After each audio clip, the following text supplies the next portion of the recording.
an'Andriamanitra mafy raha mbola misy mafimafy noho izany. Halleluja! Halleluja!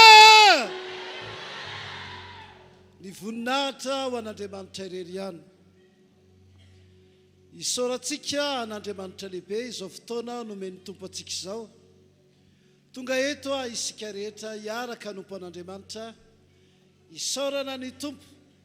Fa matoa zasanao isan'ny manatrika eto androany, nisy Andriamanitra anankiray ao an-danitra ao nitahy ianao nanome anao tombon'andro mite afamafo anazy ianao. Halleluja! Amin'izao fiandohany ny fotoana omeny tompo antsika izao dia andeha sandratsika aloha ny tanantsika hiaraka hisaotra ny tompontsika ary apetratsika amin'ny tompo ny fotoana rehetra eto. Amin'ny anaranao Jesosy, tafavory eto izahay rehetra tonga eto amin'ity toerana ity, eto an-tranonao, raisinay ny fitahianao lehibe araka ny teninao Andriamanitra. Eo amin'ny toerana izay iantsonao ny anarako no hitahiko anao. Efa tahina sahady izahay eto araka izany teninao izany. Na lehilahy na vehivavy, na tanora, na ray aman-dreny, efa tahinao izahay. Isaoranay ny anaranao ary apetraka aminao ny fotoana rehetra eto. Eo ambany ny fahasoavanao lehibe, eo ambany ny famondramponao sy ny fitahianao maharitra mandrakizay. Ny fanamalotsianana anjara entina kely azy amin'ny anaran Jesosy Zanak'Andriamanitra velona. Ny fitahian'Andriamanitray no tanteraka eo ambony lohana tsiraray avy tonga eto. Misaotra ny Andriamanitra tsara amin'ny anaranao Jesosy Tompo nanaovana izany vavaka izany. Isika rehetra hiaraka anao hoe amen. Hitefaka mafy ho an'Andriamanitra isika.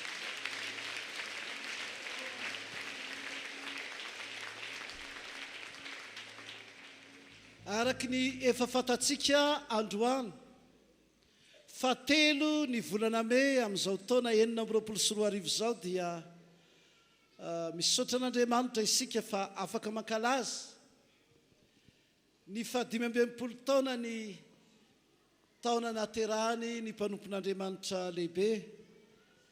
Randrianaivo ravelona Danielina, randrianaivo ravelona mivady apôtra lehibe eto amin'ny fiangonantsika RHEFI. Andao hitefaka ho an'Andriamanitra isika.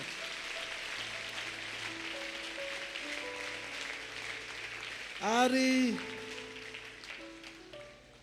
amin'ity androany ity dia ao anatin'ny ivo ny fankalazana izany fety lehibe izany isika fiangonana. Na izahay avany amin'ny kilometatra 500 latsaka kely miala eto azy, dia tsy tafandromandro mihitsy izahay, fa tena tonga izahay. Ratsy ny lalana any fa tsy maintsy tonga, ataovy amenina mafy ho an'izay manatrika eto, satria tsy andro kely ty andro androany ity fa andro lehibe. Raha lehibe aminao ty andro ty dia hitefaka mafy tokoa ianao. Sambatra isika manana izao fotoana andro lehibe izao izay ivo ny fankalazana izao 520 taona ny mpanompon'Andriamanitra izao. Ary tsy haiko ny milaza aminareo fa isany anankiray tena mangeza nyty fety androany ity efa fantatsika hoe narary nandritra ny 20 taona ngarangidina. Misy olona koa miterana izy hoe 20 taona garangidina. Narary ny mpanompon'Andriamanitra.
misy fandaminana kely tsika.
Andeha hitefaka mafy be aritsika. Halleluja! Halleluja! Efa nametraka ny fotoana eo tanan'Andriamanitra moa isika dia mampatsiaro ny mahazava-dehibe ny fahatongavanao eto, indrindra ny tenanay mpanompon'Andriamanitra rehetra, miaraka amin'ireto louange hitarika ny fotoana ireto. Fa fotoana lehibe ho antsika tokoa ny andro androany, satria amin'ity androany ity ny ivony izao Fankalazana ny 580 taona, ny mama Daniela izay velonaina tsy maty fo amanaina fa salama ary sitrana tamin'iny aretina, sitrana soamatsara tamin'iny aretina, nandritra ny 20 taona ngarangidina iny. Zay moa tena fiteny azy hoe 20 taona ngarangidina fa tsy hoe 20 taona garangidina.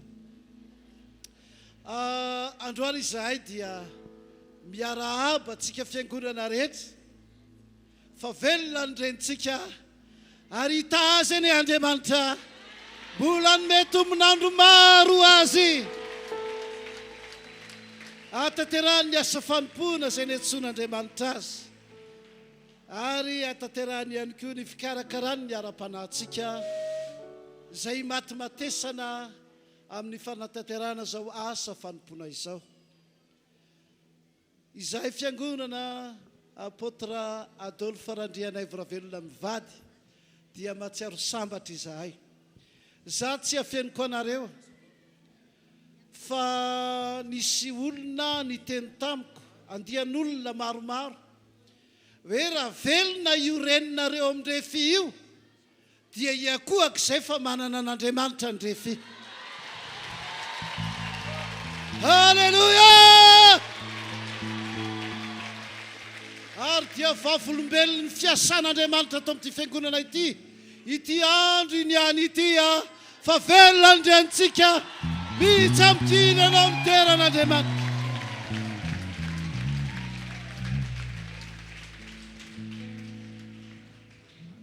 Mbola hiteny kely ihany anoizako izao fitenena izao.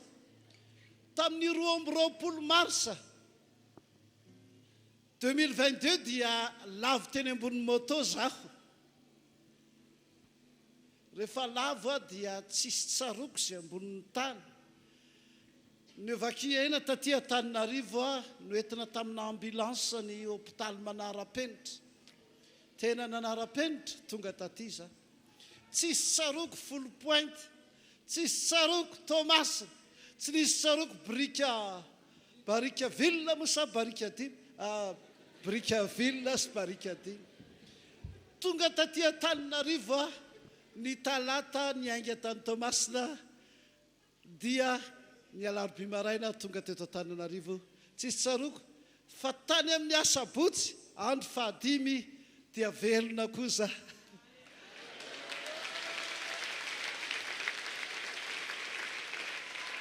Dia tsy efeniko anareo fa tena nahita zany hoe loasa aloko ny fahafatesana zany ny tena, satria Lazarosy rehefa trandro tafaverina fa za 5 andro.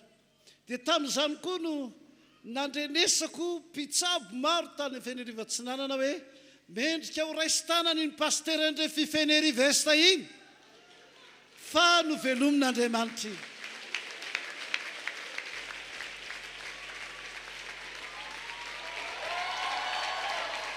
Halleluja! Dia lasa ny nalaza tokoa araka amin'ny fitenin'ny grands apôtres omaly hoe ny nalaza. Ianao zany raha saiky maty ka velona rehefa aveo dia me malaza ianao. Dia jerenareo eto zany tena tonga saina mihitsy hoe za 5 andro no torana tao dia velona. Fa mamatsika 8 taona ary niarana hita zany aretiny zany tetitsika. Na dia hoe nisy ara-mody tsy nahita na fantatra eny ianao fa tena narary izy, fa tena mahagaga Andriamanitra raha lasa nabava. Fa hitako tamintsika nisy efa nitomany ny vavaka ho azy tetitsika, fa samy niteny daholotsika hoe io tsy maty, io tsy maty, dia vavolombelona zany isika rehetra, fa mihaino vavaka ilay Andriamanitsika sy hitanao soamantsara izy no tahian'Andriamanitra izy. Tsy mareraka any mamerina fiarabanana eny mitomboa amin'ny hery sy tanjaka fahasalamana tanteraka toy izy ny asa fanomponao. Za isan'ny nanome verset anao teny amin'ny palais de sport tsy ho faty anao fa ho velona ary hitory ny asan'Andriamanitra ianao. Asy tefaka mafy ao an'Andriamanitra. Arabaina isika fiangonana rehetra. Ianareo mpanompon'Andriamanitra lehibe izay tonga manotrona izao fetiny ray aman-dreny izao. Isika mpanompon'Andriamanitra rehetra ato amin'ny RHEFI na lavitra na akaiky, ianareo izay rehetra nasaina tonga amin'izao fotoana lehibe izao, hitahanareo any Andriamanitra. Miaraba anareo koa izahay fa tena faly izahay, tena hoe eno mihitsy hoe no alebiazina ny fo rehefa faly. Tsy gros cœur le mamono fa eno hoe ny alehibe ny fonao, mity hafa mafy raha marina izany, satria feno fifaliana isika sa tsy zany ve? Amen. Ary ao anatin'izao fiarabana izao dia misy olona arabainay manokana eto. Ny apôstôly lehibe Randrianaivo Ravelona 𝑊�𝑹𝑚ivady miaraba anareo izay fiangonana pastera. Arabainy ianareo tratra izao vanandro lehibe izao. Hitahanareo dia hitahanareo tokoa ny Andriamanitra. Alehibe dia alehibe ny anaranao ao izy, ary ho fitahiana tokoa ianao. Hita izay manisy soa anao Andriamanitra, ary anosina izay manosina anao, ary amin'ny taranakao hitahiana ny firenena rehetra ambonin'ny tany. Apôtre Adolphe Andrianaivo Ravelona-mivady. Tsapanay ny fahamarinan'izany, za dia mba isan'ny taranaka reo ara-panahy, fa rehefa nalefanareo mivady za dia vavolombelona ny rehetra fa isan'le naomby satria tafiditra tao anatin'ny ekipanareo za. Tena tsapako fa mitaha-Andriamanitra.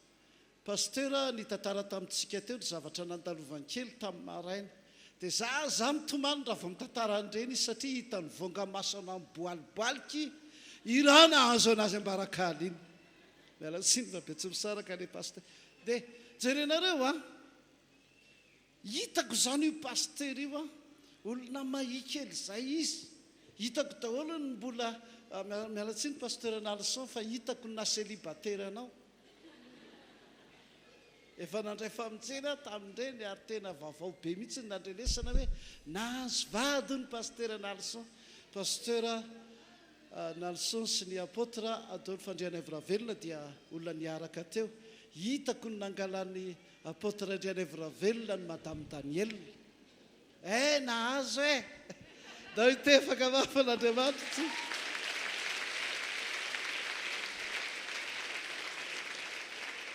dia rehefa nitantaran'ireny jalo ny aretandreny ny mpanompon'Andriamanitra satria tena avy nahita an'izany mialatsiny fa mitantara fiainana tantara am-piangonana ny mpanompon'Andriamanitra tato am-fiangonantsika na tonga ny tanora tato tsy nentananao maty alina mahazo toerana reo ianao azafady indrindra saika adiniko rehefa avenareo atsangan'ireto lohanza reto fa nitsanganan'ireto ato anie ampitsangana antsika androany anditsika ry tapany mena ataovy amenina ry tapany mena rehefa tantaran'ireny ny mpanompon'Andriamanitra dia za latsaka ny ranomasika satria fa izao ny zavatra mahafaly androany niaritra n'ireny ianareo mivady grands apôtres satria tsy niaritra n'ireny ho anareo ianareo fa antson'Andriamanitra niaritra n'ireny ianareo ho anay ho ela velona ne ianareo ho tahina Andriamanitra ianareo asitsika tefaka mafy an'Andriamanitra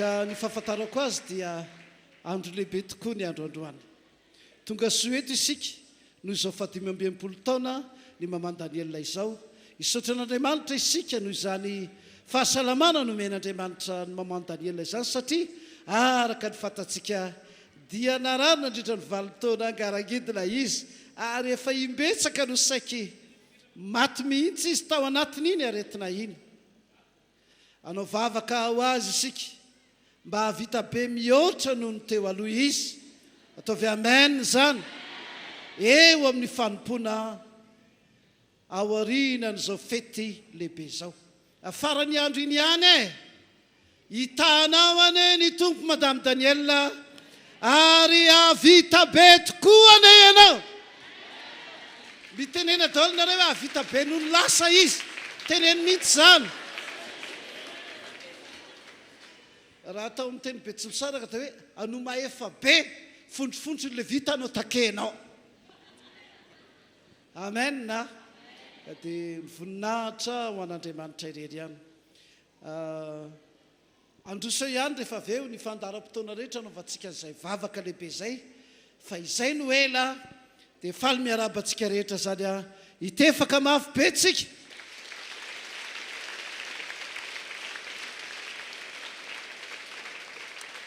dia satria efa mitsangana eto ry tapamena an' Jesosy nareo dia atolika anareo ny micro anareo raisy ny asa fanomponareo asandraton'ny tompontsika hiaraka amin'reto lohanza retontsika zany anoho ny fotoana hitefaka mafy be ho an'Andriamanitra afaka ny oraka mafy enao an' Jesosy izy efa eto hatramin'ny voalohany ilay nandresy ny fahafatesany dao iorakoraka mafy za tsy mitena ioraka ianao amin'ny filoham-pirenena fa ho an'ilay mpanjaka androany baika mafy halleluia halleluia halleluia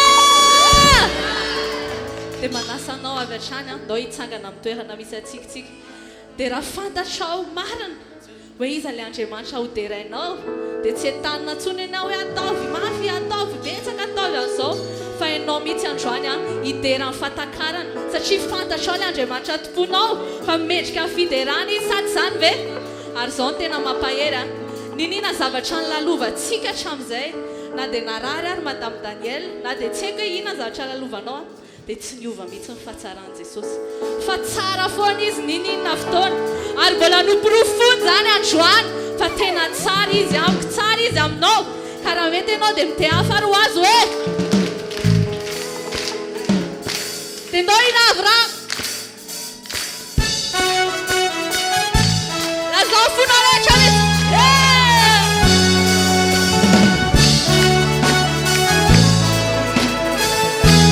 na na na na na na na na na na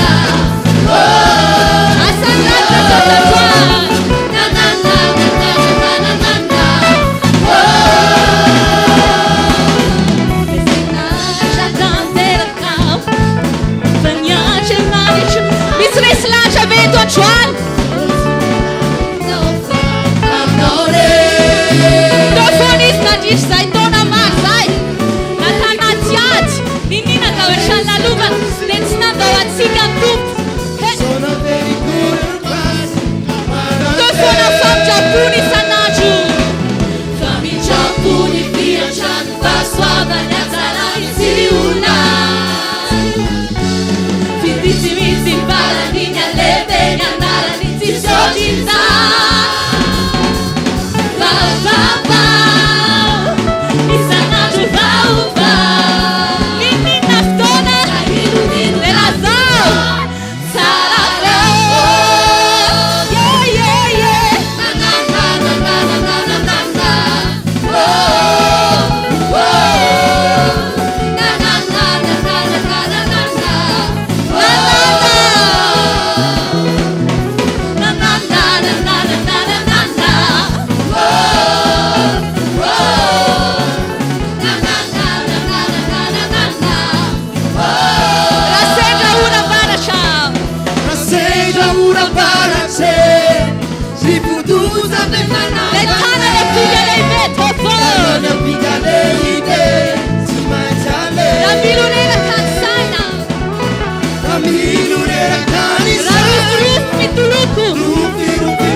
Madagaskara together. Dotsika and fifadian-tsika gasy. Sahana.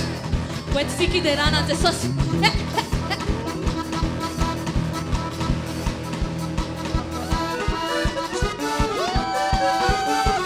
Soloka fotsiny aloha.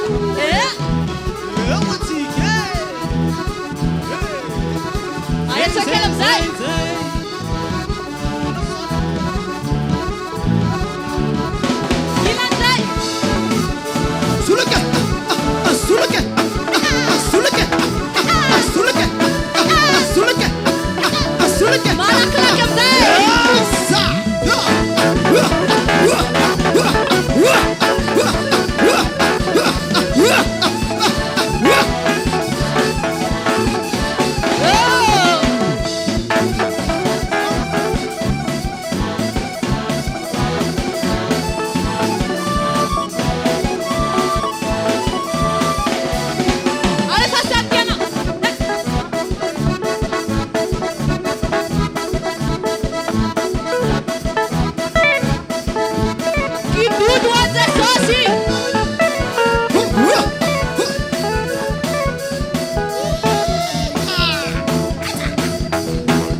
Jesosy lay tompony zavatra.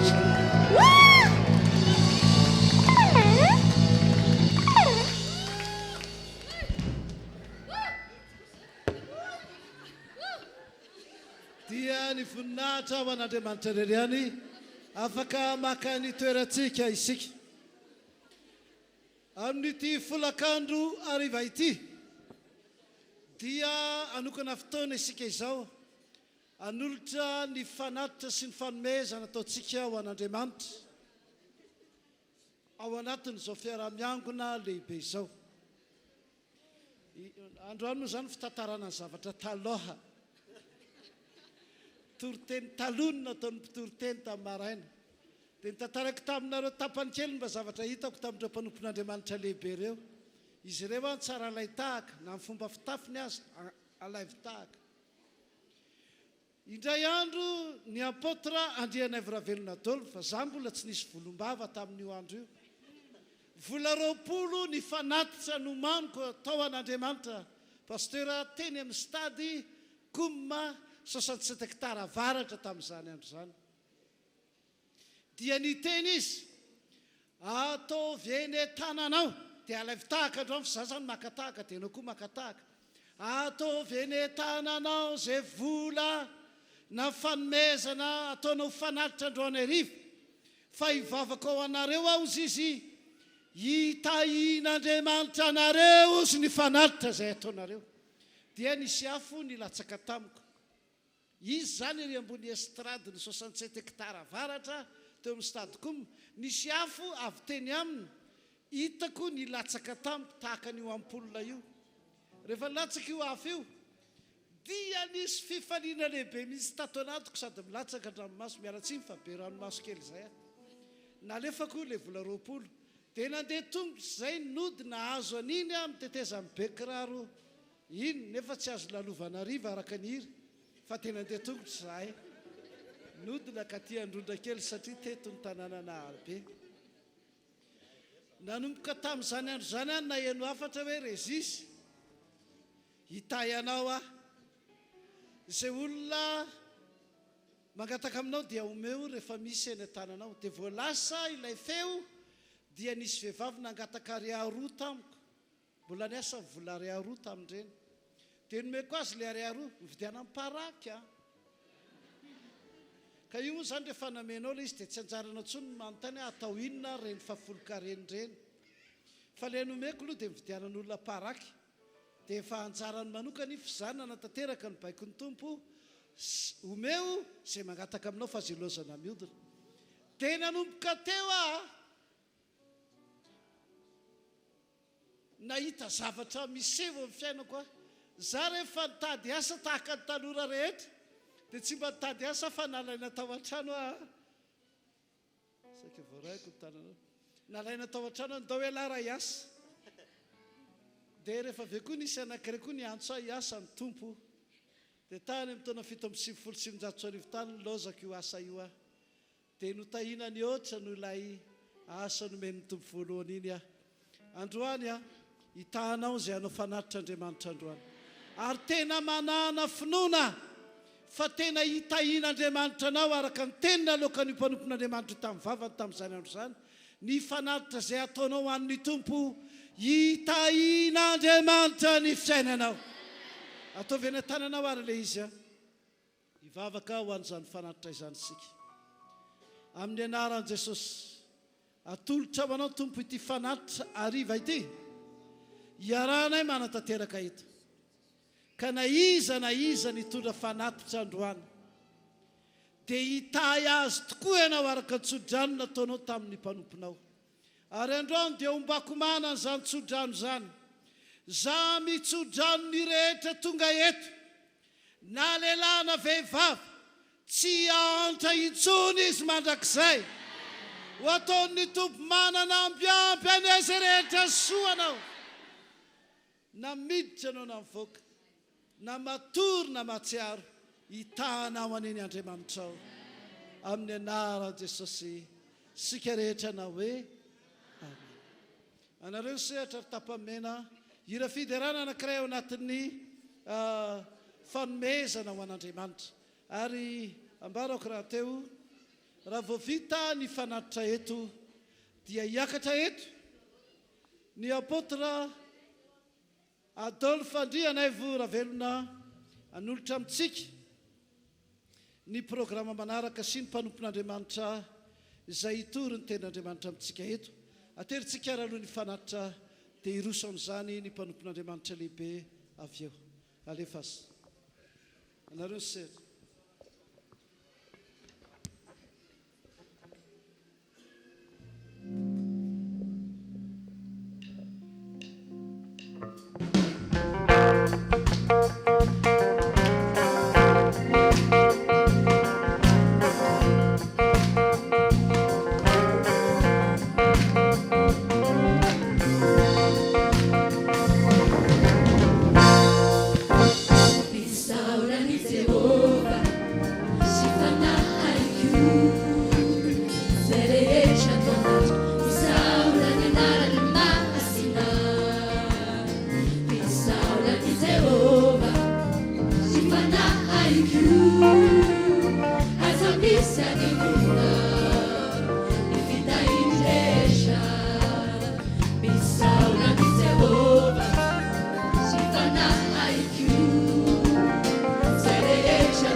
N'Andriamanitra lehibe say za mino fa iny fanatitra nataonao iny a tena hitahin'Andriamanitra anao mihitsy ary tsy androany ihany fa isaky manao fanatritsika dia ataovy ao am-ponao zany fa be dia be ny olona no nitady vahaolana tamin'ny tady sy taroa fa ny baiboly dia miteny hoe raha tsy tahian' Jehovah ianao dia atao ahoana no famonjy anao ka dia raiso fitahian'Andriamanitra. Andeha hitefaka mafy be tsika ndraisantsika ny mpanompon'Andriamanitra lehibe apôtra Randrianay Voravelona Adolphe fa izy no raisitsika amin'ny mpifanina mpidavan-tanana mandroso anao mpanompon'Andriamanitra. Alleluia. Raisitsika rehetra tonga manalika etona ho fahasoavana lehibe ho antsika tompoko ty fotoana dehibe androany ity. Fotoana izay tsy mitovy amin'ny fotoana rehetra mahazatra antsika rehefa alahady tolakandro tahaka izao fa fotoana atao endrika fety fanomezana voninahitra an'Andriamanitra. Satria tsy mba diso ny voalasan'ny baiboly fa marina miaraka amintsika eto Jesosy, miaraka amintsika eto izy. Ahoana ny voasoratra fa na aiza no iangonana olona roa na ny olona telo amin'ny anarako dia aiza misy an'i Jesosy eto izy. Ho fisaorantsika an'Andriamanitra satria eto koa izy ary miandrandra ny heriny izay hiasa eto isika dia andao hitehaka faran'izay mafy tena mafy. Ary raha mbola misy mafy no zany dia ataovy ihany.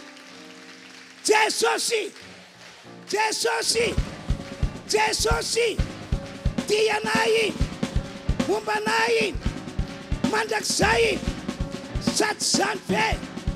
Alleluia.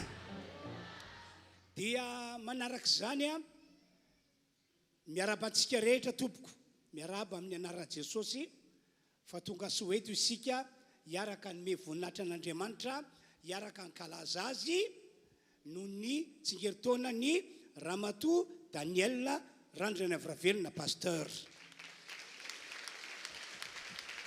Ohatrany kely zany tehaka zany tsy omile tena izy ny voninahitra ny eo an'Andriamanitra iriary any. Dia arabaina avokoa ianareo mpanompon'Andriamanitra rehetra mpiara-miasa avy eto Antananarivo sy avy any amin'ny faritra izay tonga miaraka aminay eto amin'ity androany ity. Arabaina ihany koa ianareo izay namana mpikambana ao amin'ny filakepim-pitantanan'ny fiangonana RHEFI.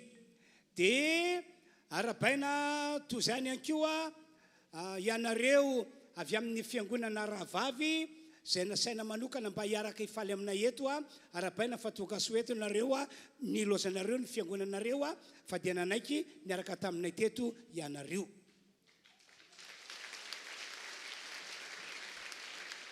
Dia arabaina toy izany ihany koa ianareo fianakaviana izay nasaina mba hiary hifaly hiaraka hiravo amin'ity androany ity. Ho tahin'Andriamanitra ny ianareo, hamangy anareo ny fanan'Andriamanitra ho amin'ny famonjenany ianareo tompoko. Ary anisany fototra mahatonga antsika vory maro be eto dia mikasy any amin'ny Ramatoa pasteur Daniel Randrana Vravelona izay feno 5 taona androany ny taonany, ny andro nahaterahany. Zao zany ny zavatra anankiray tiako ambara amintsika. Araka nefa nambarany mpanompon'Andriamanitra pasteur François Rakotomalala teo fa narary tokoa io ramatoa io tao anatin'ny 20 taona. Efa nataonay izy azo natao rehetra hoe fitsaboana any amin'ny dokotera. Raha tsy diso manatrika eto le dokotera antsabo azy izy tokony hoe toy izy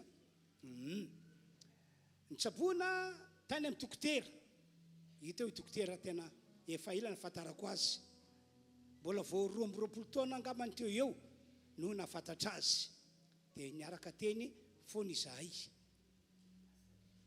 Efa natao ny vavaka satria isika mino fa Andriamanitra mihainy vavaka ary ny teny fikasan'Andriamanitra dia marina ary tanteraka fa manome fanasitranana ho an'ny olona marary Andriamanitra. Jesosy raha teo efa voasoratra fanokapohana ho fanasitranana ny aretina.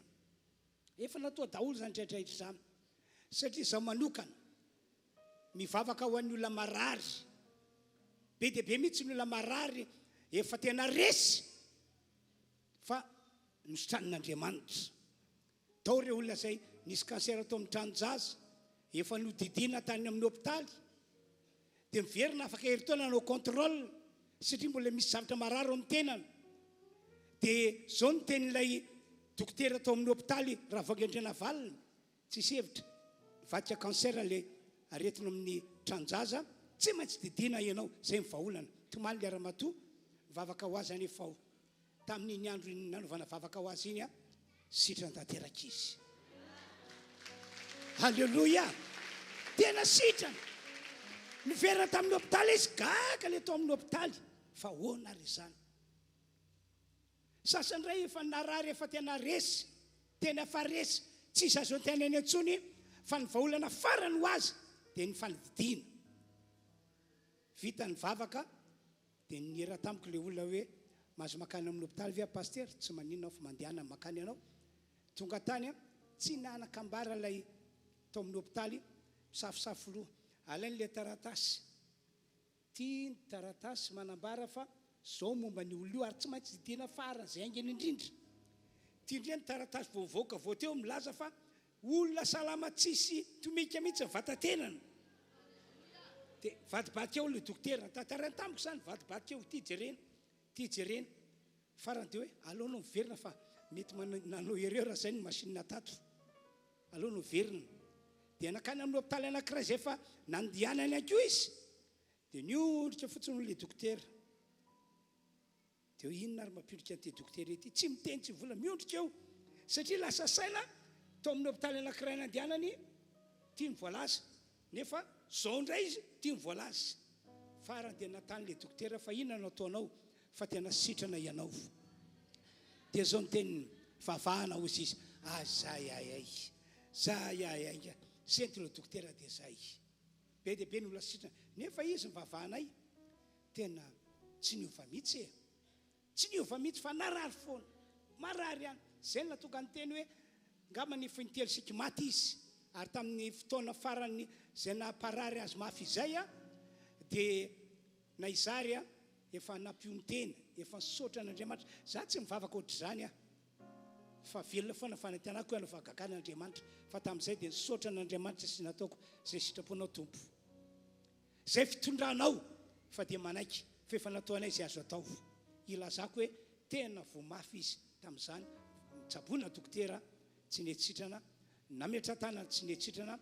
Reo pastera namanay tany Maorisy azy dia niteny taminay zao ny teny hoe allo izy izy tazominay eto Maorisy izy satria nakany nosy Maorisy tamin'izay dia netiko izy dia allo ho tazominay eto Maorisy ho tsabonay na ohatrinina ny lany fa dia vonona izay pastera eto Maorisy hitsabo azy satria na masonjareo ary nahita hoe tena resy izy tena resy fa tsy sitrany fa isaorany Andriamanitra tamin'ny fotoan'andro anankiray tsy napozina tonga famangin'Andriamanitra hositranan'Andriamanitra izy nataon'Andriamanitra natanjaka izy.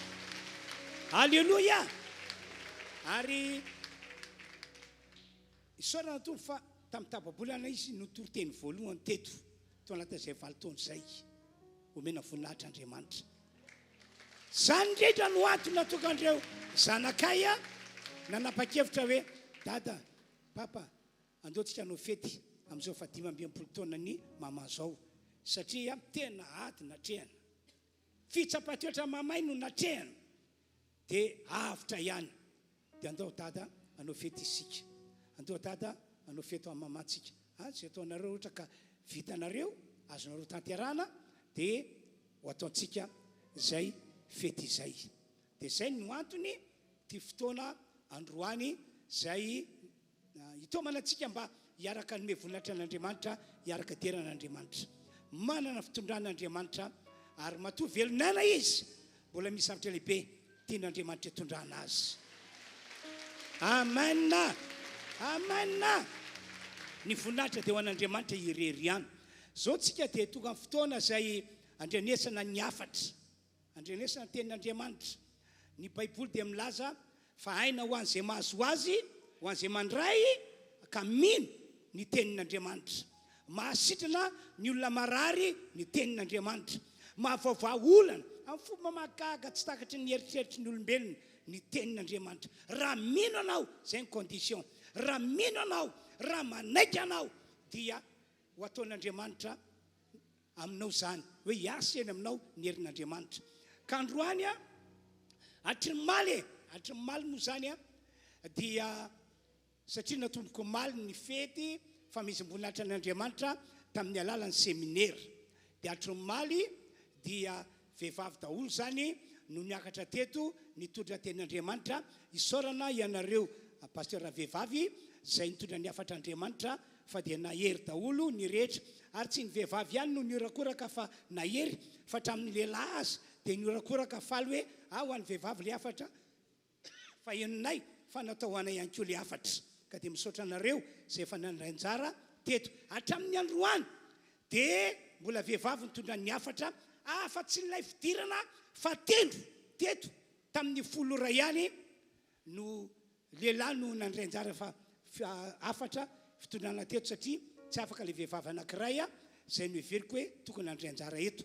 Ary amin'ity hariva ity dia mbola vehivavy ihany, vehivavy hatrany no tondra ny afatra.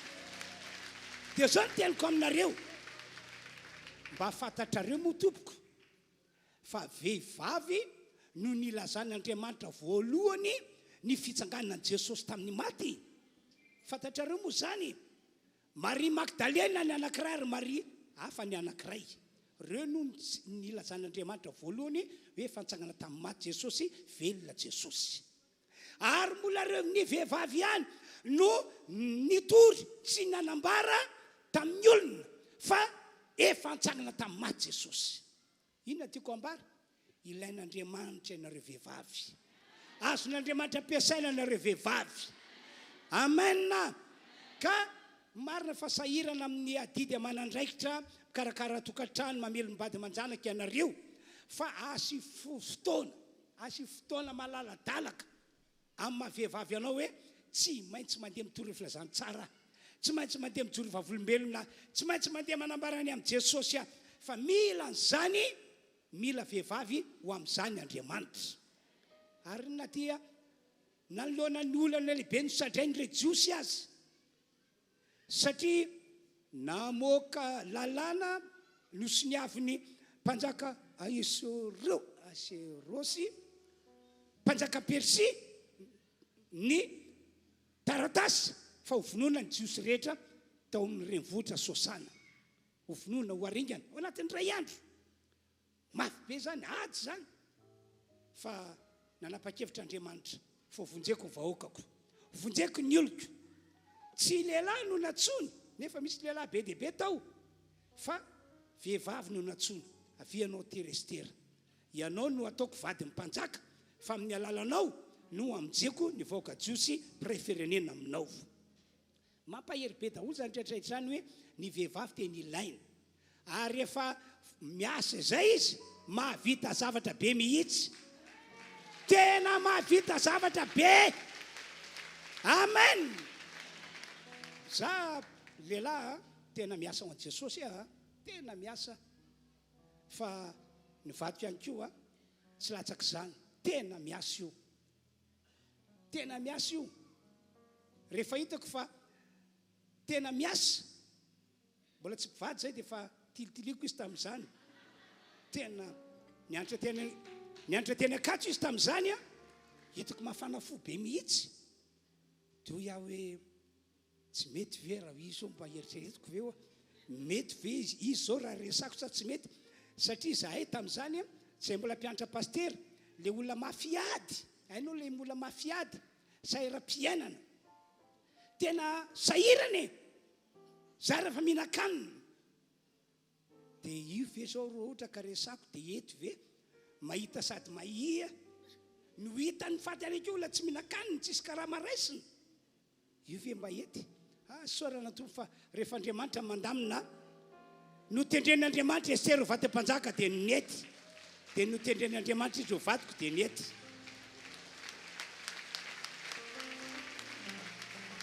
Alleluia. Dia zao tena miasa io. Santionana tantarako aminareo santionana. Nandeha nanokatra fiangonana zao tany faritra Sava. Tamin'izany fotoana izany nitondra ekipa izy. Dia nandeha fiara niala teo Tananarivo nakany amin'ny faritra Sava. 5 andro 5 alina tsakjanona mandeha foana fiara. Rehefa reraka dia miato kely adiny ray anga. 5 andro 5 alina. Nefa izy be voka le zanako vavy matoa sa zanako le faravavy raha tsy diso tamin'izay no nandeha nakany sambava. Vitany satria tsapany mihitsy hoe niantso azy Andriamanitra ary tsy mampiemitra azy ny zava-misy fa dia hoe vehivavy mahery miasa ho an'i Jesosy. Amen na. Nanapa-kevitra ihany koa izy nanamboatra trano fiangonana. Angambany akoatra an'ity trano ity trano fiangonana 12 tany ho any no namboarina. Izy ny volany no fidianany tokotany. Tsy nanentana fiangonana aratsy ndray mandeha ny indrongamba mba nanentana hoe nividy tokotany fiangonana 𝘂𝙭𝑍𝑊𝑚𝑆 tsapo ny vola dia telefonina izy hoe nahita tokotany tsapo ny vola dia ahoana no atao andeo fa resako fiangonana raha ohatra ka possible zay dia nanome vola fiangonana niotra be ary ny vola azo dia natomboka ny fividianana tany tokotany sy fanamboarana trano 𝘂𝙭𝑍𝑊𝑚𝑆 to zay ngamba no nanentanako fiangonana tamin'izany fotoana izany. Dia nanamboatra trano izy tamin'ny vola zay teo an-tanany fantatry fa nitahin'Andriamanitra dia navita nanagana trano tany amin'ny 12 tany ho any isy. Ary tsy vitan'izay fa sady nitory-teny nitaona olona ho an'i Jesosy ary ny mampahery riavana dia ity. Maro tamin'ireo olona zay olona mivavaka amin'ireo fiangonan'ireo ny olona tena jiolahy tena olona ratsy. Tsy fa tena jiolahy na olona ratsy efa tateoriana ny olona mitantara hoe io nge olona jiolahy. Ny gendarme zay ary lahatra tamiko teo tamin'ny toerana anankiray tamin'iny toerana nanamboarana fiangonana dia olona gendarme hoe io lehilahy miaraka aminao io nge ka olona cuisine eto tanàna tsy matahotra an'iny olona tsy matahotra an'iny olona fa tena magaga raka zo Andriamanitra zao fa io izy io niova lasa tena gaga ny eto tanàna hoe tena mivavaka ve le zalahy io sa manao tsary-pivavahana tena nano tena ho an'i Jesosy no van'Andriamanitra ny fiainany dia lasa pileny fiangonantsika ao be rivotra 5 zao io lehilahy io. Maro be mihitsy mpanao ody tsy vitako anefa zany tamin'izany fotoana izany fa vitana zay ny ilazako hoe raha voniny ianareo vehivavy hiasa ho an'ny tompo amaly ny antsony vitanareo io. Vitanareo mitory filazantsara. Vitanareo mitana olona ho an'i Jesosy. Andao hiteka mafan'Andriamanitra isika ka dia raisika ampiavatana amin'ny refi-drefitra ny mpanompon'Andriamanitra Pierrette RHEFI.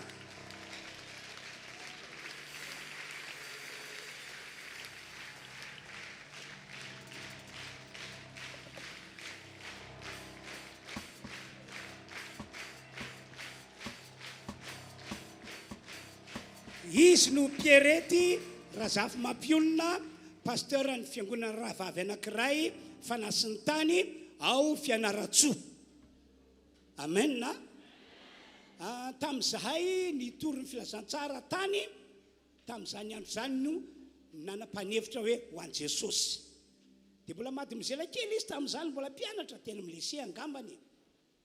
Mbola maty mizela kely izy tamin'izany dia saorana moa ny tompo fa nalainy izay pasteur RHEFI zay vady izy taty aoriana dia nitoteny ny fiainany lasa mpanompon'Andriamanitra zao manana fahasoavana dia izy nitondra ny tenin'Andriamanitra amintsika androany.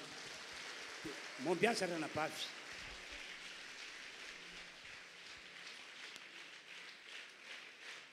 Mahazo ny toerantsika tompoko. Misaotra an'Andriamanitra lehibe tsika noho ny fahasoavany manana n'ity fotoana ity. Dia faharoa miarahaba ny pasteur Daniel tratry ity androany izay ahatsiarovana ny tsingeri-taona mirary ny fiadanany tompo sy ny fahasoavany ho aminao. Dia miarahaba antsika rehetra ihany koa ary dia manonona ny fiadanan'ny tompo sy ny fahasoavany ho amintsika rehetra andray torolalana sy fampaherezana tsotra amin'ny alalan'ny tenin'Andriamanitra itsika andao ary aloha hivavakantsika satria hoy ny tenin'Andriamanitra hoe ny famoahakevitry ny soratra masina sy efa ny fisainana maha olombelona vavakantsika ho an'ny tenin'Andriamanitra raha io misaotra anao lehibe amin'ny anaran'i Jesosy Kristy tompo noho ny amin'ity fotoana ity afanay mandre sady miaino ny teninao koa dia mangataka ny fanenao masina izahay hitarika anay anokatra ny fonay sy ny fisainanay na ho aza hitory na ho an'izay andresy iaino ny teninao dia ny fanenao masina ane no hiasa ao anatinay tsiraray avy anokatra ny fonay ampahiratra ny masom-panahinay andraisanay ny teninao ary ny teninao ane anakery eo amin'ny fiainanay anova anay ampahery anay ampandroso anay ary ampitombo anay amin'ny toepanay araka an'Andriamanitra koa dia amin'ny anaran'i Jesosy no anaovany izany vavaka izany saotra raha io amen ny tenin'Andriamanitra izay no safidiny izy mivady moa hitondrana torolalana sy fampaherezana ho antsika amin'ity andro androany ity dia ilay voasoratra atao amin'ny boky ny ohabolana toko 1:3 dia ny 10 sy ny 11 izay mivaky toy izao amin'ny anaran'i Jesosy Kristy tompo manao hoe iza no mahita vehivavy tsara fa ny tombany dia mihoatra lavitra noho ny voangy matoky azy ny fony lahy ary tsy misahatra ny fanambinana azy toriteny izay nisafidina moa ho an'ny vehivavy dia mialatsiny ho an'izay lehilahy tonga eto izany fa dia nytoriteny aloha izany androany dia natao ho an'ny vehivavy kanefa moa ny tompo tsara dia mety misy azonao raisina ary mety misy ihany koa amanginy tompo anao ny vehivavy rehetra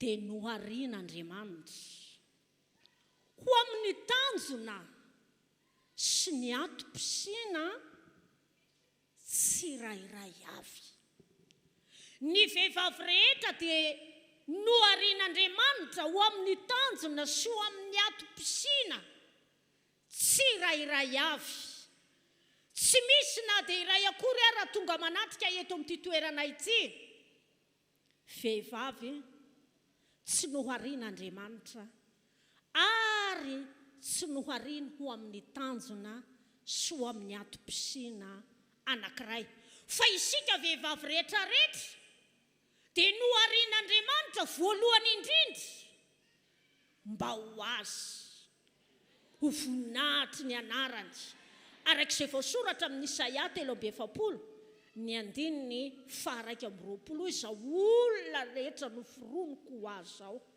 anambara ny fiderana izany hoe isika rehetrarehetra izany na vehivavy io na lehilahy dia noharian'Andriamanitra mba ho azy ho voninahitry ny anarany amen halleluia halleluia ny atom-pisitsika voalohany indrindra izany dia ho an'Andriamanitra ho an'ny voninahitr'Andriamanitra ho an'ny fanjakan'Andriamanitra arak'izay voasoratra ao amin'ny Petera 1:2 ny 7 dia hoy ny tenin'Andriamanitra ianareo kosa dia taranaka voafidy olona nalain'Andriamanitra ho an'ny tenany mba hanambaranareo ny hatsaran'ilay niantso anareo taranaka voafidy olona nalain'Andriamanitra ho an'ny tenany mba ilaza sy hanambara ny fahatsaran'Andriamanitra amen halleluia izany hoe itsika rehetra izany dia noharian'Andriamanitra ho amin'ny tanjona sy ho amin'ny atom-pisiana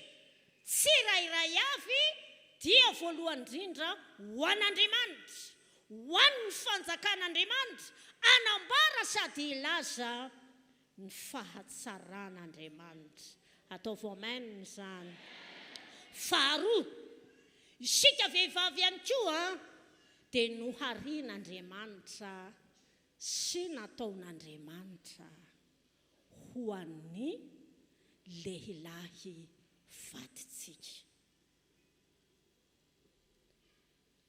Tanjona sy atom-pisiny vehivavy dia ho an'ny lehilahy vadiny.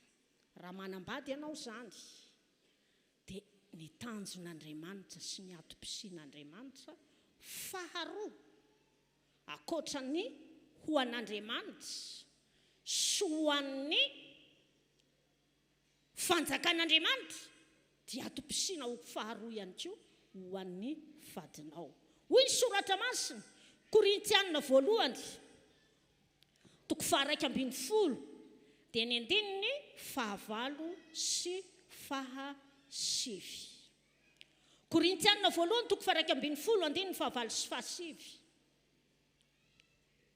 Fa tsy ny vehivavy ny avian'ny lehilahy, fa ny lehilahy ny avian'ny vehivavy. Fa tsy ny lehilahy no natao ho an'ny vehivavy, fa ny vehivavy ho an'ny lehilahy. Tsy ny lehilahy ny avian'ny vehivavy, ary tsy ny lehilahy no natao ho an'ny vehivavy, fa ny vehivavy no natao ho an'ny lehilahy.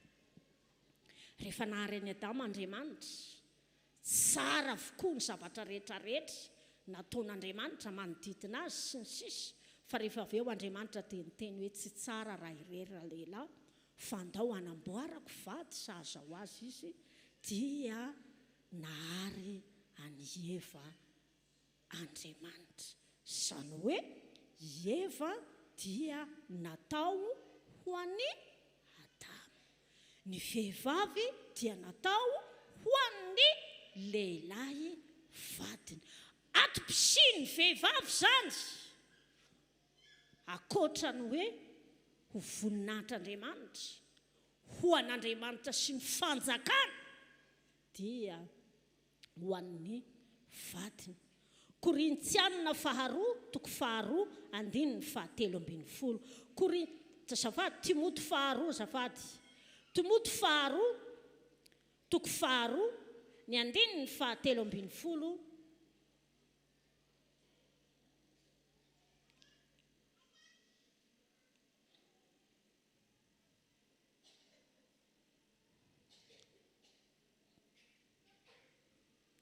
Safady fa ohatra ny diso.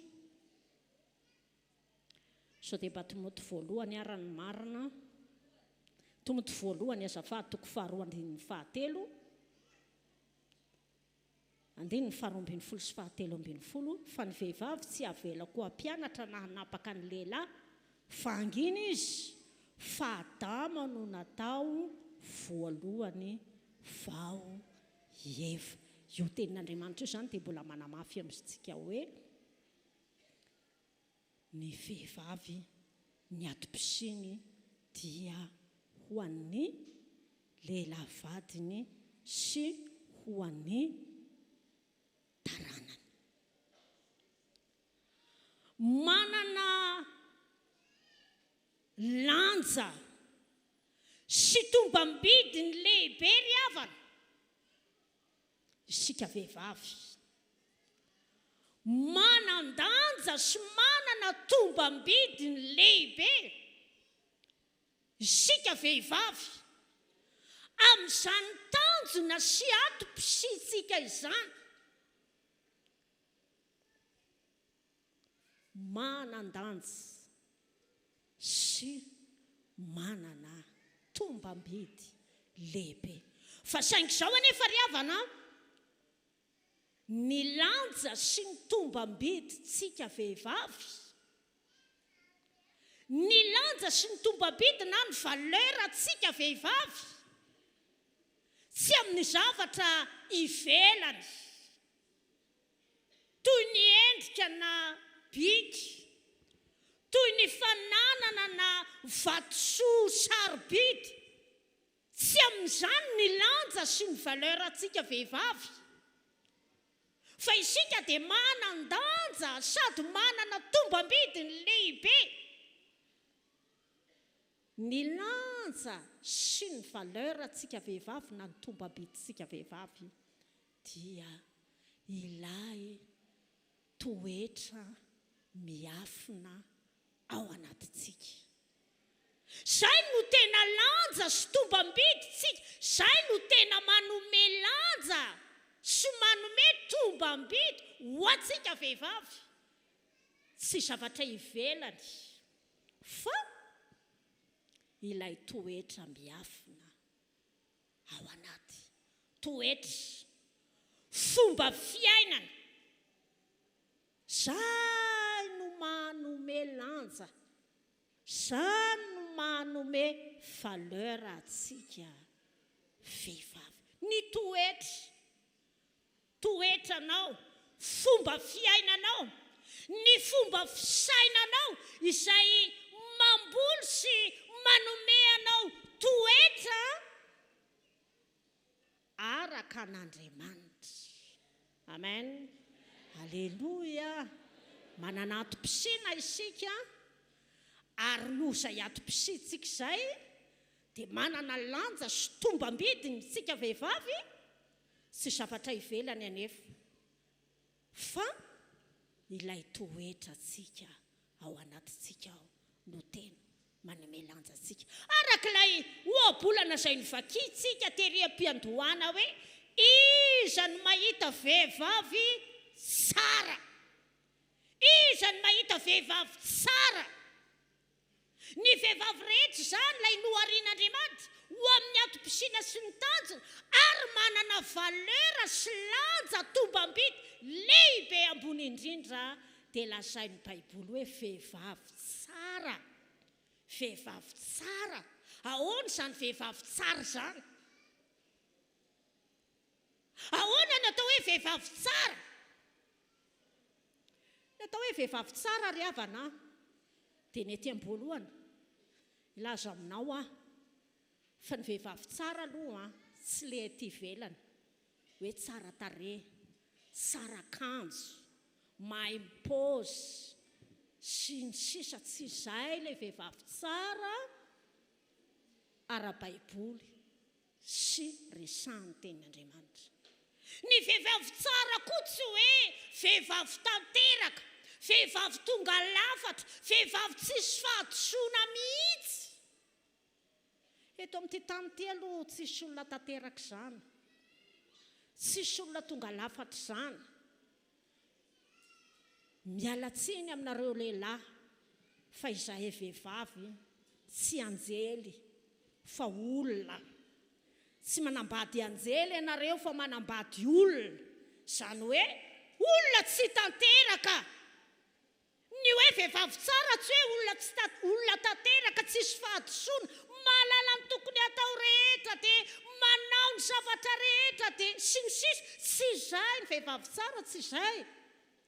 Tsy hoe olona tanteraka, tsisy olona tanteraka eto amin'ity tany ity, fa mbola mandroso ho any amin'ny fahatanterantsika rehetra, na ianareo lehilahy na izahay vehivavy, mandroso ho any amin'ny fahatanterana any an-danitra izay vao tanteraka, tsisy fahadisoana intsontsika. Fa eto aloha dia mety mbola be dia be, mety ho fahadisoana, mety be dia be ny zavatra mety sy tanteraka, na izay tokony ho atao ara, na izay neritreretinareo lehilahy ara fa tokony ho ataonay, mety sy ho vitanay, mety sy tanteraka anay satria izahay sy tanteraka. Fa izahay kosa nefa noho ny fitiavanay an'Andriamanitra dia hiezaka hanao izay rehetra tokony ho atao nay. Andao basitsika te tanàna mafy izany. Amen. Alleluia.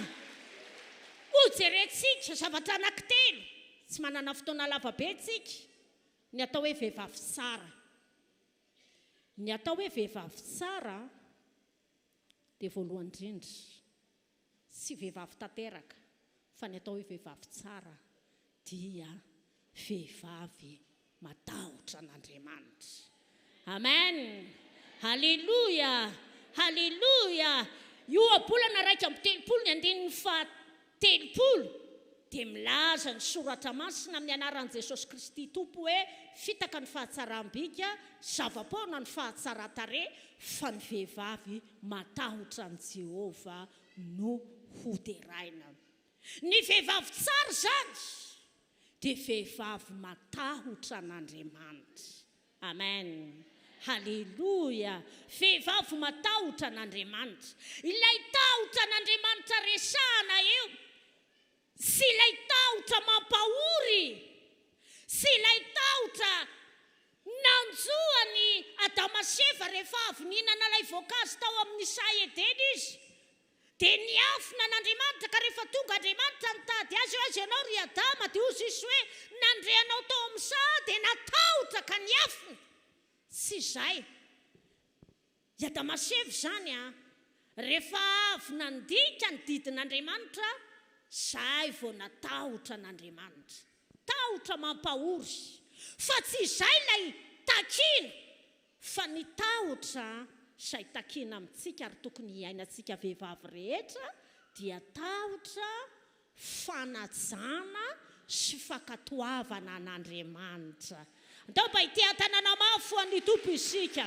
Haleluia. Ny vehivavy matahotra ny Jehova no hoteraina.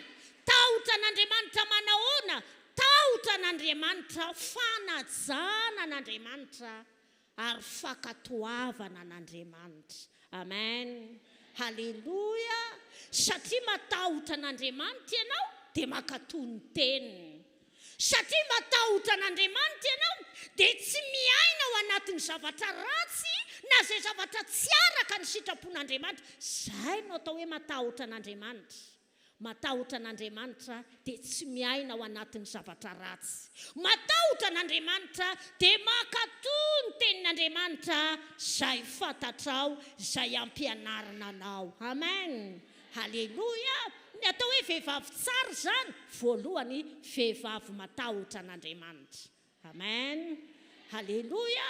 Faharoa, ny atao hoe vehivavy tsara, hoy ilay ohabolana 2:3 izay nivakiantsika teo, ny 2:1 dia hoy ny soratra masina hoe matoky azy ny fonolahy. Ohabolana 2:3 ny 2:1 vesa ny 2:1 manambary zany 2:1 matoky azy ny fonolahy. Ny atao hoe vehivavy tsara, vehivavy mahatoky. Vehivavy mahatoky, matoky azy ny fonolahy. Amen. Haleluia. Mahatoky amin'ny lafim-piainana rehetrarehetra. Azo itokisana amin'ny lafiny rehetrarehetra. Mahatoky sady azo atoka amin'ny lafiny rehetrarehetra. Mahatoky amin'ny fanakatoavana ny tenin'Andriamanitra. Mahatoky amin'ny fanaovana ny sitrapon'Andriamanitra amin'ny lafiny rehetrarehetra. Fahatelo, ny atao hoe vehivavy tsara dia vehivavy modely sy fitaratra ho an'ny taranaka. Ny atao hoe vehivavy tsara dia vehivavy modely sy fitaratra ho an'ny taranaka. Amin'ny ohabolana 2:3 andeha vakiantsika ny 7:20 sy 8:20 ary 9:20. Ohabolana 2:3 7:20 izao ny vaky ny teny amin'ny anaran'i Jesosy. Mitandrina tsara ny ataony ankonana izy ary tsy homana ny mofo ny fahalainany. Ny zanany mitsangana ka midera azy hoe sambatra, ny lahy koa mitsangana ka midera azy hoe maro ny zazavavy nanao soa, fa ianao manoatra noho izy rehetra. Amen. Haleluia. Ny atao hoe vehivavy tsara dia vehivavy modely sy fitaratra ho an'ny taranaka rehetra. Modely sy fitaratra ho an'ny taranaka rehetra. Isika vehivavy ry havana, isika no tena mpitaiza, mpanabe, mpanangana ny taranaka ho avy rehetra. Isika no tena mpitaiza mpitaiza sy mpanabe. Marina fa any am-pianarana dia omentsika anarany reny mpampianatra reny hoe mpanabe. Fa raha ny tena marina ry havana, isika vehivavy ny tena mpanabe, isika vehivavy ny tena mpampianatra, isika no mpitaiza, isika no mpamolavola, ary isika no mpanangana ny taranakitsika rehetrarehetra. Amen. Halleluja, halleluja. Dia toetra ary, dia fomba fiainana manahoana ary no anabeazantsika sy ampianaritsika sy asehontsika amin'ireo taranakitsika ireo. Fa isika no modely, isika no fitaratra, isika no mpanabe ny taranakitsika rehetrarehetra. Noho izany ry vehivavy rehetrarehetra tonga manatrika eto am-toerana ity. Eo amin'ny fiainantsika izany dia eritrereto foana hoe mpanabe ianao, mpitaiza ianao, mpampianatra ianao, ianao no modely ny zanakao. Ianao no alainy zanakao tahaka. Any aoriana any io zanakao io raha anatokantrano dia ho tahaka anao koa. Izay ataonao anatin'ny tokantranonao ao dia izay koa no ataony zanakao. Ianao ny mpanabe, ianao ny fitaratra, ianao ny mpampianatra. Noho izany sika dia tokony hitandrina ary tokony ho tonga saina amin'ny fiainantsika rehetrarehetra. Amin'izay ataontsika rehetrarehetra ao an-tokantrano ao dia eritrereto ny taranaka ao. Eritrereto hoe manangana taranaka vanina, manangana taranaka araka n'Andriamanitra, ka andeha hiaina araka n'Andriamanitra, araka ny sitrapon'Andriamanitra amin'ny fahatahorana n'Andriamanitra, dia hanaraka an'izany koa ny taranakao sy ny zanakao. Amen. Ny atao hoe vehivavy tsara zany dia vehivavy modely, vehivavy fitaratra ho an'ny zanaka, ho an'ny taranaka, dia lasa manana taranaka tsara, manana taranaka araka n'Andriamanitra, satria novolavolainao, nompiazinao, notaritinao tamin'ny fahatahorana n'Andriamanitra ny taranakao, nompiazinao, noteizainao tamin'ny fiainana mahatoky teo anatrehan'Andriamanitra ny taranakao dia rehefa lehibe izy dia ho zany koa ny fomba fiainany. Amen. Amen. Voafetra ny fotoana. Ny atao hoe vehivavy tsara dia vehivavy matahotra n'Andriamanitra, vehivavy mahatoky, matoky azy ny fonolahy, ary vehivavy modely sy fitaratra, manangana ny taranany ho taranaka vanina, ho taranaka araka n'Andriamanitra. Amen. Farany. Ahoana ary zany? Inona ny tokony ho atao? Satria isika vehivavy manana atom-pisiana, ary isika manana tombam-bidy sy lanja lehibe noho izay atom-pisitsika izay, ary ny fanirian'Andriamanitra sy ny sitrapon'Andriamanitra dia ho vehivavy tsara izaho sy ianao. Dia ahoana ary zany? Inona ny tokony ho ataontsika mba hahatonga antsika ho vehivavy tsara? Ahoana no atao mba hahatonga antsika ho vehivavy tsara? Averiko foana hoe ilay vehivavy tsara tsy tsara ilay ety ivelany, fa ilay ao anaty toetra, fitondran-tena, fomba fiainana, toe-tsaina. Ny tokony ho atao dia vakintsika ny tenin'Andriamanitra izay voasoratra tao amin'ny bokyny Romanina 8 dia ho vakintsika ny 9 ny 9 ka hatramin'ny andininy fahasivy.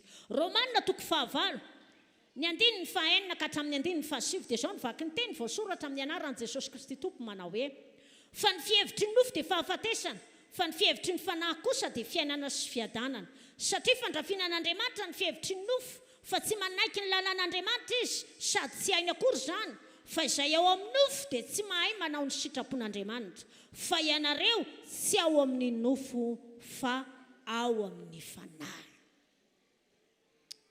Ny soratra masina eto na ny tenin'Andriamanitra eto dia miresaka amintsika ny asan'ny nofo, ny fihevitry ny nofo, ny filan'ny nofo. Izany rehetra izany dia ambaran'ny soratra masina fa tsy mahasoa atsika fahafatesana ny fihevitry ny nofo. Fandrafinan'Andriamanitra ny filan'ny nofo rehetrarehetra. Noho izany ny soratra masina dia mampahafantatra atsika voalohany indrindra mba tsy handehana atsika araka ny nofo intsony. Fa eo amin'ny andininy fahasivy dia hoy ny soratra masina hoe fa ianareo dia tsy ao amin'ny nofo fa ao amin'ny fanahy. Amen. Halleluja. Rehefa nanolotra ny fiainantsika ho an'i Jesosy isika, rehefa nandray sy nanaiky an'i Jesosy Kristy Tompo sy mpamonjy ny fiainantsika manokana isika, dia ambara ny soratra masina hoe tsy ao amin'ny nofo intsony ianareo fa ao amin'ny fanahy. Noho izany dia aoka tsy handeha araka ny nofo intsony fa aoka handeha araka ny fanahy satria ny fihevitry ny nofo dia fahafatesana, ny filan'ny nofo dia fandrafinan'Andriamanitra. Noho izany tsy handeha ara-nofo intsontsika, aoka tsy handeha ara-nofo intsontsika. Ahoana moa izany hoe mandeha ara-nofo izany? Kristianina, olon'Andriamanitra kanefa dia mbola manome vahana ny ara-nofo, mbola manome lanja ny ara-nofo. Tsy ariavana, tsy izany no tokony ho fomba fiainantsika. Fa raha mbola manome vahana ny ara-nofo toy izany isika dia hoy ny soratra masina hoe tsy mahay manao ny sitrapon'Andriamanitra. Tsy mahay manao ny sitrapon'Andriamanitra. Tsy ahatanteraka ireo atom-pisina rehetrarehetra izay narian'Andriamanitra atsika, na niantson'Andriamanitra atsika, na nendren'Andriamanitra atsika raha mandeha araka ny nofo isika. Fa hoy ny soratra masina aoka handeha araka ny fanahy. Amen. Halleluja. Ry vehivavy tonga manatrika eto amin'ity toerana ity, rehefa nanolotra ny fiainantsika ho an'i Jesosy tsika, rehefa tonga zanak'Andriamanitra tsika, rehefa natsoina sy notendren'Andriamanitra ho amin'ny asa fanompoana isika, dia aoka tsy handeha ara-nofo intsony. Izany hoe tsy hanome vahana ny ara-nofo intsony fa ny tena homentsika lanja bebe kokoa eo amin'ny fiainantsika dia ny ara-panahy. Ny ara-panahy. Amen. Halleluja. Satria ny fihevitry ny nofo fahafatesana, ny filan'ny nofo rehetrarehetra dia fandrafinan'Andriamanitra. Izany hoe ny zavatra tian'ilay nofontsika ho atao rehetrarehetra izany dia zavatra tsy mifanaraka amin'ny sitrapon'Andriamanitra. Ary isika raha mbola mandeha ara-nofo ka manome vahana ny ara-nofo dia tsy ahatanteraka ary tsy mahay manao ny sitrapon'Andriamanitra. Fa raha tianao no tonga vehivavy tsara ka ahatanteraka lay atom-pisina ny antson'Andriamanitra sy nanendren'Andriamanitra anao dia aoka handeha araka ny fanahy. Ny ara-panahy no omeo lanja. Amen. Halleluja. Ny ara-panahy no aoka ho tena ho zava-dehibe eo amin'ny fiainanao dia tsy hanan-kery ny ara-nofo, dia ho latsa-danja ny ara-nofo, dia ho vitanao ny hanao ny sitrapon'Andriamanitra. Amen. Halleluja. Ho vitanao ny hanaja sy ny hakatohan'Andriamanitra, hanao ny sitrapon'Andriamanitra. Vitanao ny anana fiainana mahatoky eo anaten'Andriamanitra ary ho vitanao ny ahatonga ny tenanao ho modely sy ho fitaratra ho an'ny taranakao mba hahatonga anao hahatafatsangana taranaka araka an'Andriamanitra ary taranaka vanina aoka handeha araky ny fanahy. Amen. Halleluja. Aoka ny asan'ny fanahy no hamononao ny asan'ny tena na ny nofinao. Amin'izay ataonao rehetrarehetra omeo lanja ny ara-panahy ary amin'izay ataonao rehetrarehetra dia ny sitrapon'Andriamanitra no aoka ho zava-dehibe aminao. Amen. Halleluja. Ny soratra masina na ny tenin'Andriamanitra dia manambara tsy ho velona ho an'ny tenantsika intsony itsika izay velona sy efa nofonjen'i Jesosy, fa velona ho an'izay efa tiatsika sady maty mba hamonjy atsika. Amen. Halleluja. Andriamanitry ny fiadanana ne hitantsika tsiraray avy. Misaotra an'Andriamanitra lehibe tsika no izany teny izany. Andao ariara hitsangantsika, andao hitsangantsika dia andao hivavaka, andao hanolo tena itsika, andao hisaotra ny tompontsika hoe misaotra Jesosy fa niza vehivavy niza tonga eto. Tsy misy olona tsy ilainy izany fa noharian'Andriamanitra sy natsoan'Andriamanitra ho amin'ny atom-pisina daholo tsirairay itsika rehetrarehetra dia misaoran'Andriamanitra dia manolora tena ho an'Andriamanitra ary dia mangatahany fanahy masina mba hanampy anao ka hatanterahanao ny sitrapon'Andriamanitra. Vavakantsika raio makasitraka ary misaotra amin'ny anaran'i Jesosy Kristy Tompo noho ny amin'ny teninao izay nambara sy nitoriana teto amin'ity toerana ity. Mamondrafo aminay vehivavy rehetrarehetra tonga manatrika eto amin'ity toerana ity noho ny tsy fahalalanay, noho ny tsy fahatakaranay, noho ny fahatosoanay izay rehetra tsy nety nataonay teo anatrenao Tompo. Halleluja. Ary mangataka ny fanenao masina mba hanampy anay. Halleluja. Ka hatonga anay tanteraka ny sitraponao tamin'izay rehetra efa niantsonao sy nanendrenao ary nifidiananao anay tsiraray avy. Mivavaka ho an'ny vehivavy rehetrarehetra tonga manatrika eto amin'ity toerana ity.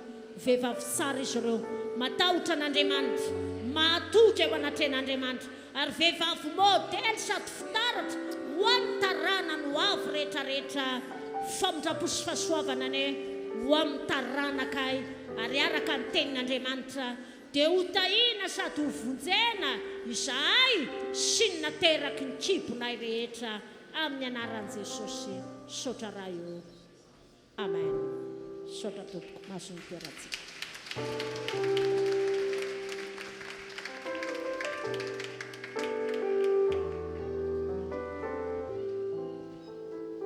Dao sady akipitsika masika ny saotra ny Jesosy sika ilaza fa tena natoky foana ianao hatramin'izay.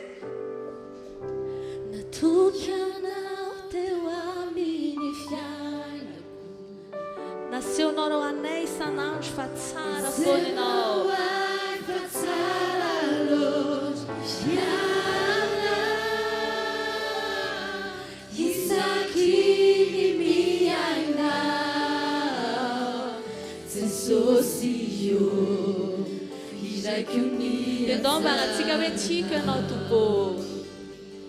Siganao Tompo, tsy mba nafoy anay ny famitramponao, tsy mba nafoy ny famitramponao, ny tananao ny azona anay,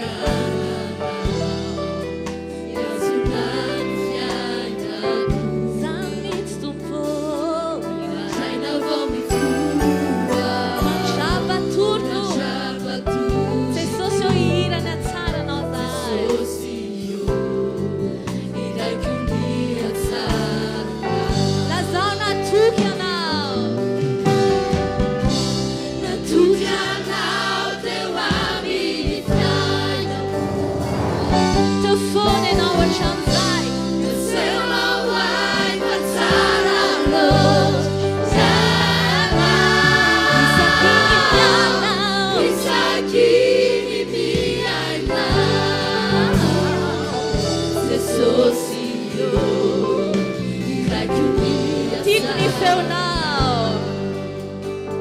Dico ni feu now.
Tefaka mafy be ho an'Andriamanitra isika.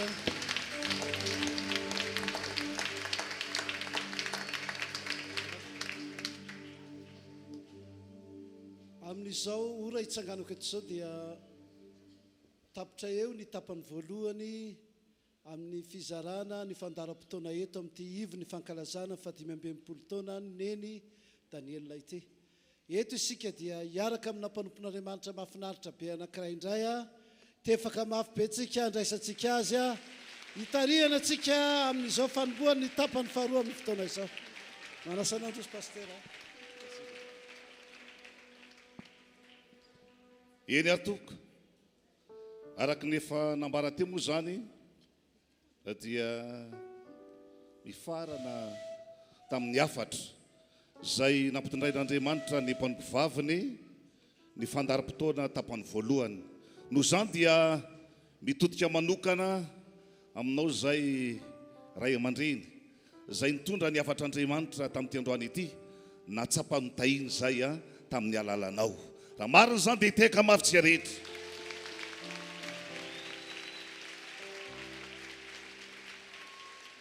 Maro tokoa ny mpanompon'Andriamanitra vehivavy zay azon'Andriamanitra ampiasaina kanefa dia nosafidian'Andriamanitra manokana atao anatin'izany ianao ary tsy diso Andriamanitra nifidy anao satria nandray zavatra tamin'ny alalanao ny fiangonana tamin'ity androany ity. Mankasitraka indrindra tokoa mitomboa amin'ny fahasoavana ary mitomboa amin'ny fahasoavana rehetra arak'izay fampiasan'Andriamanitra efa nampiasan'ny tompo anao dia mbola iotra noho zany any no ampiasan'Andriamanitra anao. Zay ny tompoka. Izay no ela, izay no fohy fa hiditra ao amin'ny tapany faharoa isika. No zany